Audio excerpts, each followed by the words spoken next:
Hi everyone and welcome to a new video. Today I won't be discussing AI, we're just gonna make a quick Illustrator tutorial, So, let's say you get this illustration here and you want to quickly change the colors to those of your corporation.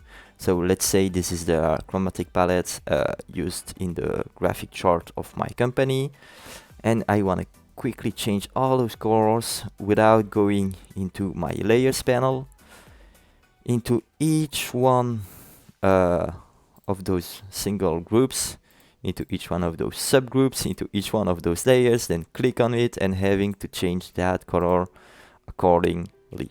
So this will take way too long and I want to go quickly because I'm not even drawing this image. Sometimes in corporations you don't have time, you just go to a stock library. For instance, we have access to the premium version of FreePic. You also have Adobe stock and so on and so on. So you could use AI to make a quick illustration too, of course, but let's say we are really running out of time and we just want something quick. So here I have this illustration. I made sure everything is in a group because I want to be able to select the whole thing. Then what I will go is click on this little wheel. This is the color wheel. If you don't see this control bar here, you can go to Windows and check control. Yeah, sometimes those things happen. My illustration is set to French because I think you can hear it at my voice. I'm not from England. So just go to Windows, Control, and there you will have your little wheel. So once you click on that wheel, after you have, let's take a step back. So first select the group you want to change the colors of, then click on the wheel. Okay, so here we have different options. First one will be to drag the wheel. Like as you can see, if I release, colors have changed. Now there are several things you can do. If I hold Shift while turning, you can see only the tints changes. The saturation and the luminosity remain the same. Like if I release, the saturation has stayed the same. You can change also here the luminosity in the bar below. I can make the whole image darker, right? And here I can change the saturation on its own if I wanted to, but that's not where we're going to. Same thing if I'm holding Shift and only dragging inside or outside, I can make the image less saturated or more saturated, right? So Shift when rotating or when dragging in or out to keep things the same, right? So of course you could go like this, but those are maybe not exactly the colors I want to use. So yeah, let's change that. What I will do is the best technique here that I will show you right now. Let's actually get rid of that color wheel. I will draw little squares with the colors of my company. So let's say I'm drawing a square here, like so. Okay, then I'm just copying it and making several duplicates. Then I will go into my colors and I will just select the ones that I use most often, Then I will group those together.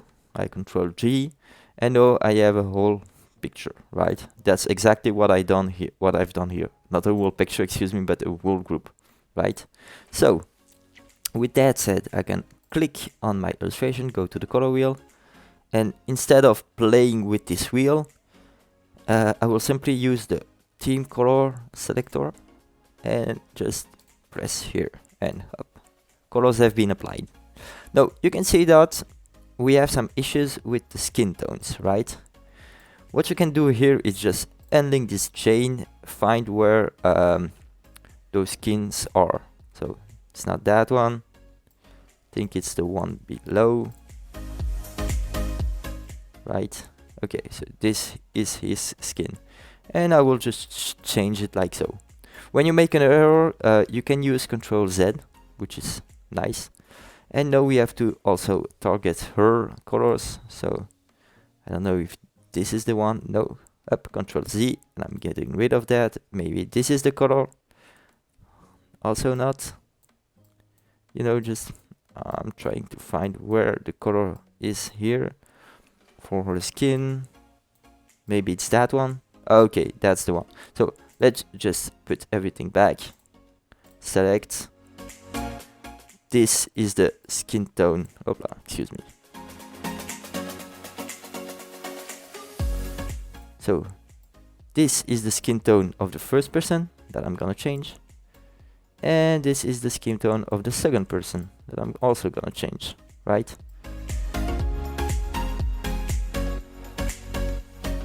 Right, so here we have the picture that has been updated, and I'm with the colors used by I'm using the colors that I use at my company, so you know, it's done.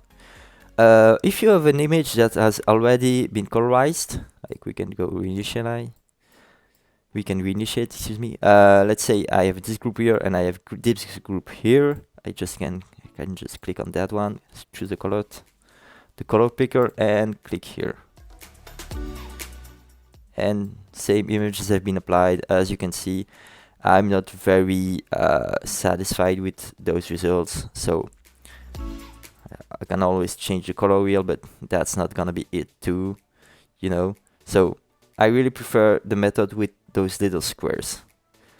What you can also do, because I want to show you all the options here, just reinitialize, and you can go to the advanced options to better see every color. Like you can see the main colors here are those red tints. Maybe I only want to change those, and I will go into the color changes here. So now my corporate blue has been applied, and I think the image is fine as so. So those here are the colors that were used in the image that you already had, and those are the new colors that you're applying. So you can go through each of them manually, and I think it's easier to see them from the attribute than from the modify button, where sometimes they are like very close to each other and it's hard to get there. Of course, you can also choose to link and unlink every image, and you can go through the tint, saturation, and luminosity, all this from the small color wheel. So what I suggest you do is like maybe only change the main color to your corporate color, or use a group like I did here. And I hope this will help some of you to gain time in their work. Okay, thank you for following this tutorial, and see you soon for a new video.